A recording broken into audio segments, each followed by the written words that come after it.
to the channel. This is the Action Figure Grader, and we've got today a look at recent sales for vintage mint on card action figures. I've got one early card back for the Power Droid. I've got a few Empire Strikes Back, and most of this, if you're into Last 17, there were a lot of Power of the Force that sold, and then a couple of droids and Ewoks figures to round things out. But man, there were some great auctions for fairly high quality Power of the Force items that I just had to show you. So let's go ahead and dig right in without further ado. Here's one I think I had in my what to buy video a week or two ago. It was a pretty perfect looking 21 back Power Droid with the Secret Star Wars action figure offer for Bossk. It did have a Kitty World price sticker in the upper right hand corner. It was a punched example, but the card was really clean. And the blister especially on it, I went on and on about the blister. I wouldn't shut up about it. It looks pretty good. It looks pretty good. Now the question is that I was wondering about the left-hand side of the blister, because if you look at it from the front, it looks like in that lower right corner there, it could be cracked, right? I think that is just hair, believe it or not, dog hair or whatever it is. Because if you look at it from some other angles, it looks fine. So who knows, but to me, it looks like hair. I think that, if you happen to be the person that bought that, when you get it in, let me know in the comments, because I would love to know. To me, it looks like hair that was on. You can see some hair up here above the head of the Power Droid, some hair by the feet. So whoever had this thing stored must have some pets. But I think this thing is going to grade really highly. And it sold for $669 in an auction, which is well below what I was expecting. Maybe because it was punched and it had the price sticker. I don't know. But to me, that's a price I would have paid in a heartbeat for such a nice looking, this was a 21 back Power Droid. Next up, this is one that sat on the market for a little while. This was listed by CIB/AFA. This was a Palitoy for the Bespin Security Guard. Palitoy 45 back A. You can see the 45 back there. And it's got a Star Wars Bounty Hunter offer on the front there. Now, I assume that's for the Forlom, because it says Bounty Hunter offer. I don't think it's for the Boba Fett, even though it's got Boba Fett's helmet there. Given that it's a 45 back, it's got to be, I would think, for the Forlom, since he came out on the 47 back for the U.S. cards. But I don't see Boba Fett on the back of this. No, there he is. Boba Fett. It's number 31. Okay, so I'm pretty sure it's for the Forlom, if I had to guess. Anyway, this was a beautiful clear blister, AFA 80+. Archival case, 80, 85, 80 were the sub scores. Unpunched, no price sticker. It was listed for $650, and I had this on my watch list. I was like, that's pretty tempting to get a nice true Palitoy logo ESB card back. And it did finally sell for $550 after sitting on the market for probably about, I don't know, maybe 3 or 4 weeks, somewhere in that ballpark. Very nice looking example. I thought it was also interesting how the gold on the jacket for the Bespin Security Guard is kind of rubbed off, and it makes you wonder, just looking at the paint apps for the face, it makes you wonder if this is a Spanish PBP inside the blister, because it has all the markings of the Spanish PBP with that kind of darker, richer color to the skin, and the fact that it didn't have much in the way of gold trim. That usually the Spanish PBPs were kind of known for those poor paint applications, and the Spanish PBP Bespin Security Guard usually does have a lot of color rub or hardly any color for that gold. So I bet that that's a Spanish figure inside there as well. Just guessing, of course, but I thought that was worth showing. Very nice figure, though. Very nice card back. This seller had a 21 back transition card for C-3PO. Obviously, that is for the Bossk as well, but on the ESB transition card. And that one sold for $513. Big money, but it was a clear blister. Not perfect condition, but overall pretty good condition. Probably 75 grade would be my guess. Maybe a low 80. We also had a 32 back Princess Leia Organa with a clear blister, and it was also unpunched with 2 price stickers. Self-service catalog. I remember that company very well. And again, probably about a 75, given the fairly moderate edge wear to it. But the blister was crystal clear. And again, you can kind of see on the neck for this Leia Bespin that it looks like it might be starting to color that green color that we've covered in some other videos here lately. It could just be shadows, admittedly, but to me, it kind of looks like it's starting to green a little bit. If you look at it from certain angles there, so that's a good angle right there. You can see where it's starting to maybe turn green a little bit inside the blister. And some people like that. Some people don't mind that at all. They actually prefer it because it's kind of a cool wonky thing that some of those early Leia Bespins did. But it looks like it to me anyway. It's starting to turn that green color. $425 on that one. Here was an interesting one. This was an apple-headed brown snake Yoda on an ESP card back. So this was a 41 back D, but it did have the apple-headed Yoda, which is kind of known to have a brighter apple-colored head to it versus the darker limbs. Now, it's hard to tell because the blister's so yellowed on this one, but looking at it, it certainly looks like the apple-headed Yoda to me, with those black Pac-Man eyes, very bright green head with the darker limbs. Again, it's a shame that the blister's so yellowed because you can't tell quite the color difference between the bright green of the head and the darker green of the hands there. But it definitely looks like the apple-headed Yoda there. That one sold for $342. Pretty decent deal. I mean, obviously the blister's in pretty rough shape. Card's got a lot of creases to it, but a pretty cool variant if you're into those variants. Next up was the 48 back Revenge of the Jedi for the Sand People. Obviously, the clear blister there's nice. Target price sticker, probably about an 80, I would say. Pretty low, kind of a low 80 grade.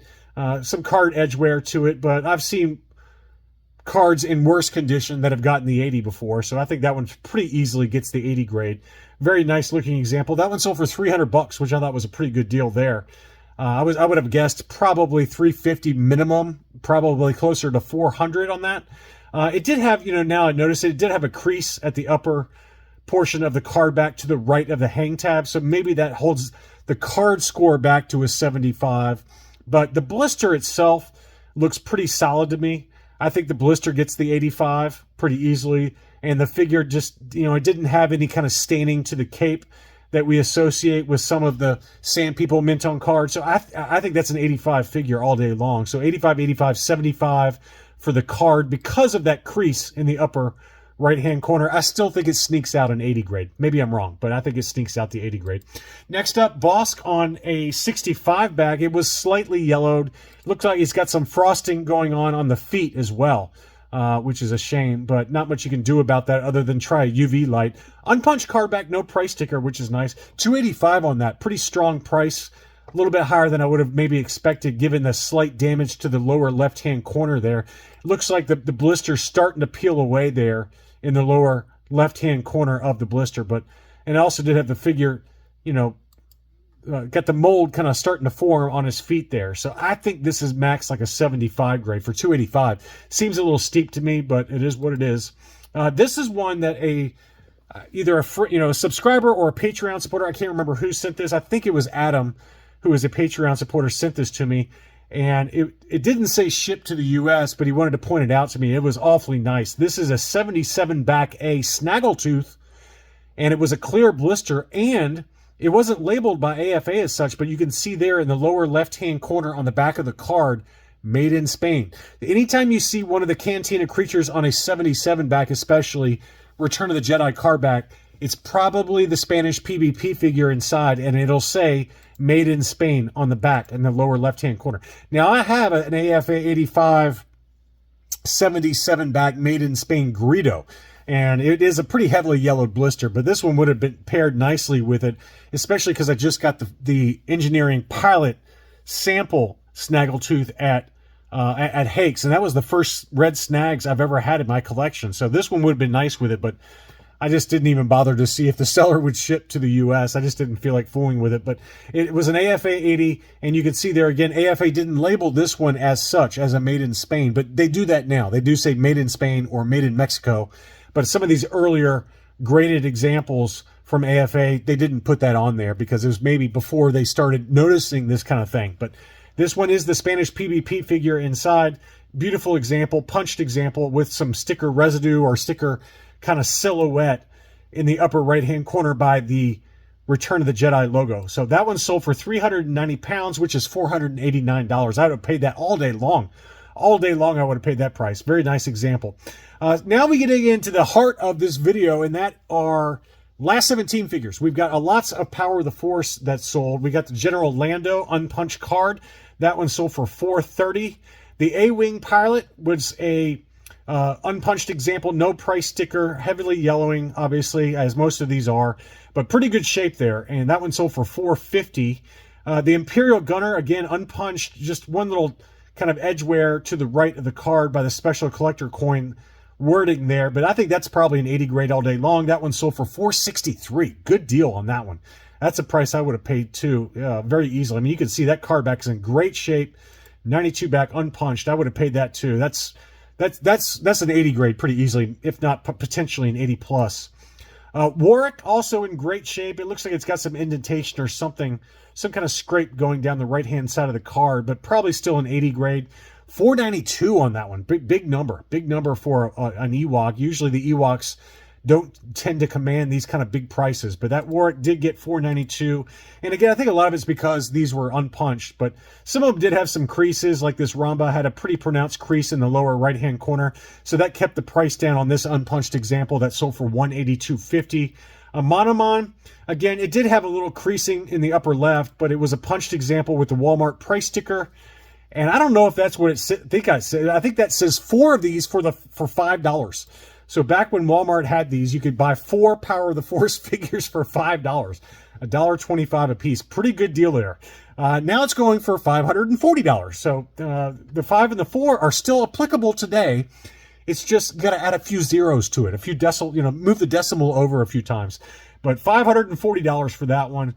Next up was Han Solo in Carbonite, even with that pretty pronounced crunch in the upper left-hand corner. This unpunched example, no price sticker, still sold for $710. Crazy number there, given that, I think this maxes out probably a 70 plus, maybe, don't you think, given the creasing in the upper left. I think that's enough to bring it down to a 70 plus. Maybe it gets a 75 at best. I don't know.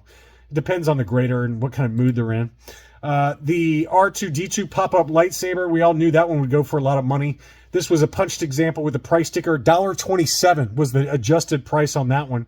That one sold for $987. Pretty good return on your money if you had bought that originally. $1.27, you just made 100 times your money or thereabouts. Pretty good deal. Next up was Luke Skywalker in the Battle Poncho. This one had some issues to the card. It had some creasing and obviously a little blemish there to the left of the blister, and some creasing also at the bottom of the card. That one sold for $370, and then you had this one from a different seller that had very faint creasing in the upper portion by the hang tab, and then one little miniature crease to the left of the blister, but the blister itself was not nearly as yellowed as most of these usually are. And so as a result, it sold for a lot of money. That one sold for $562. Beautiful example there. Let's finish things off with some droids and Ewoks. We've got a unpunched Canadian example for Thal Jobin. Obviously heavy yellowing, but overall in really good shape. That one sold for $204.50. And then Kez Iban, we know how expensive he is. This one was another Canadian example, unpunched, that sold for $296. Pretty good deal, really, when you consider that Kez Iban complete, ungraded, and just loose can go for $200 plus. So I thought that was a pretty good deal. And then finally, we've got King Gornish on a Canadian card back that was unpunched. That one sold for $140 in an auction, 21 bids on that one. So lots of kind of later card backs for this kind of batch of items I wanted to cover. I hope you enjoyed this look at recent sales. Please leave me a like. Thanks as always for watching, and I'll be back soon.